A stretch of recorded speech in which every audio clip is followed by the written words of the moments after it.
I thought we'd agreed that these were facts, but let's take them one by one so we can actually address them one by one. Becky's brother, Sergeant Nkosi, is a close friend and someone who you regard as your brother for life. Is that a fact? That's a fact. Did you disclose it to the law firm? There was no need to disclose that to the law firm. Yes or no? You can give explanations and theories as to whether there was a need or not. Did you disclose it? First answer to that is no. Okay. Well, you can give your explanations later. Let's just clarify the position in relation to the facts first. You can come back, take each one and give your explanation. I just want to establish the facts because you weren't willing to say, when I asked you, did you disclose any of these facts to the lawyer? My profuse apologies, Essie. We're going to get lost in discussion if you're unable to allow me to please expand. No, I want to establish the facts in answer to my question. I just want an answer to the question. Don't want your explanation yet. You can give the explanation later. Let's get the ground facts ready. Essie, that I respectfully request. Mr. Mnisi, you've just said what Mr. Shaskalson put to you were not facts.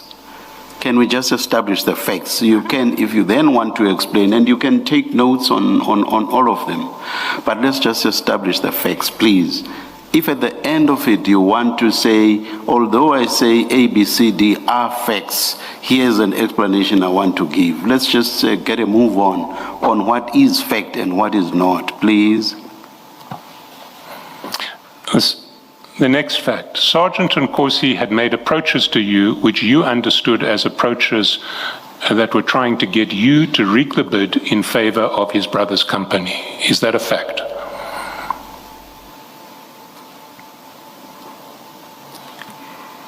That's what I understood. So it is a fact that you understood that Sergeant Nkosi had been approaching you in an attempt to persuade you to rig the bid in favor of his brother's company. Okay. It's a fact. Did you disclose it to the attorneys?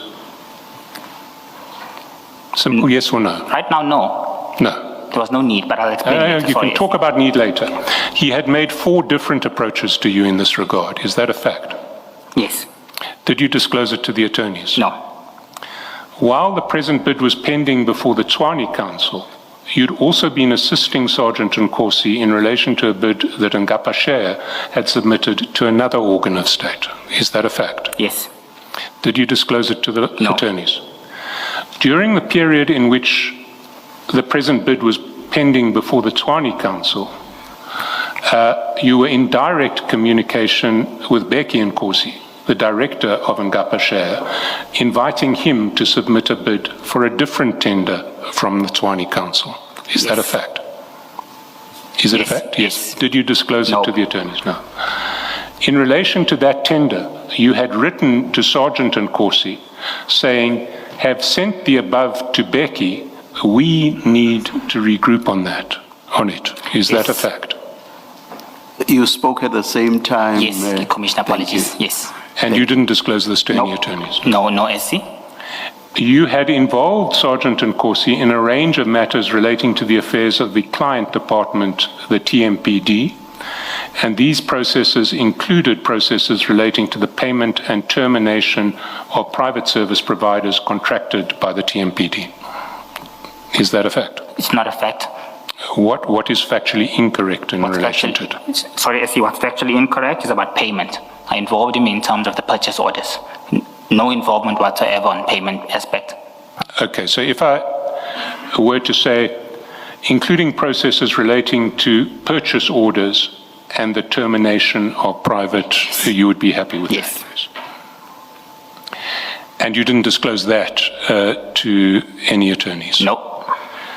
And in those processes, through involving Sergeant Nkosi, you put him in a position where he got access to documents between the city and one of the competing bidders, including an invoice that shows the pricing used by that competing bidder in relation to the city.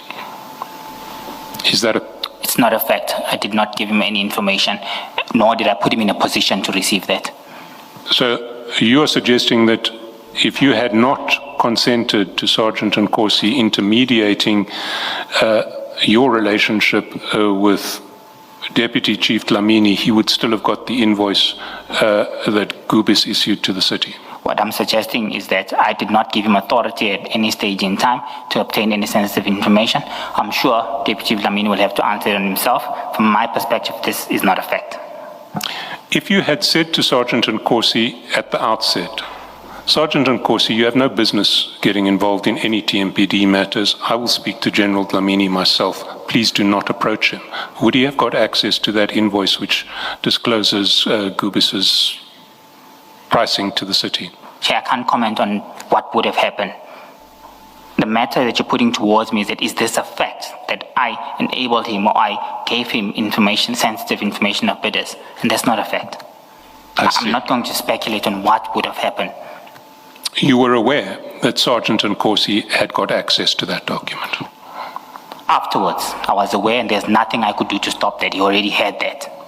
Yes, but at the time that you sat in the committee, you knew that Sergeant Nkosi, the brother of the Ngapa Share director, had got access through the city to the pricing of a competitor in relation to the city. 9 months down the line, I was aware of that. You were aware of that, yes. Now, you disclosed none of this to any attorney who was expressing a view on the probity of the process. That's common cause. I've said yes to those issues, except for the last issue that you're saying. Well, you didn't disclose that to any attorney. Did you say to someone, I didn't facilitate it, but Sergeant Nkosi actually got access to a Gubis invoice to the city? Okay. No, I did not disclose that. I didn't see the need. I see, yeah. Now, if you want to explain any of that, please feel free. Okay.